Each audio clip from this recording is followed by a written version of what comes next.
Je suis biologiste cellulaire et avec mes collaborateurs, nous nous intéressons à la biologie de la cellule cancéreuse et nous travaillons en particulier sur le cancer du côlon. Le cancer du côlon fait partie des cancers les plus fréquents dans les pays industrialisés. Actuellement, la coloscopie est quand même un des moyens les plus performants pour détecter les stades les plus précoces du cancer du côlon et en particulier les polypes. Donc ces polypes, une fois détectés, sont enlevés par chirurgie de façon systématique, qu'ils soient bénins ou qu'ils soient plus malins.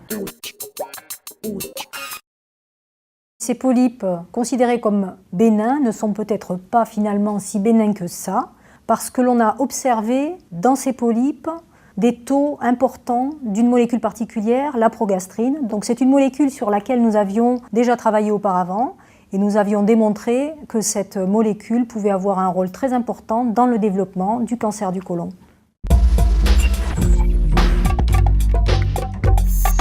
Nous avons réalisé une étude sur 74 patients qui avaient été opérés de polypes totalement bénins et nous avons regardé le suivi médical de ces patients sur une dizaine d'années. Donc ce que nous avons observé, c'est que la totalité des patients qui présentaient des taux élevés de progastrine ont par la suite développé une lésion précancéreuse, alors que les patients qui avaient des taux très faibles ou inexistants n'ont pas développé de telles lésions.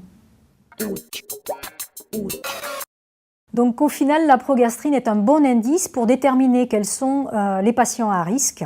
Et ce que nous aimerions bien sûr, c'est pouvoir proposer une détection systématique des taux de progastrine dans les polypes bénins qui sont enlevés par chirurgie. Et à ce moment-là, proposer aux patients qui ont des taux élevés un suivi coloscopique dans les années qui ont suivi leur chirurgie.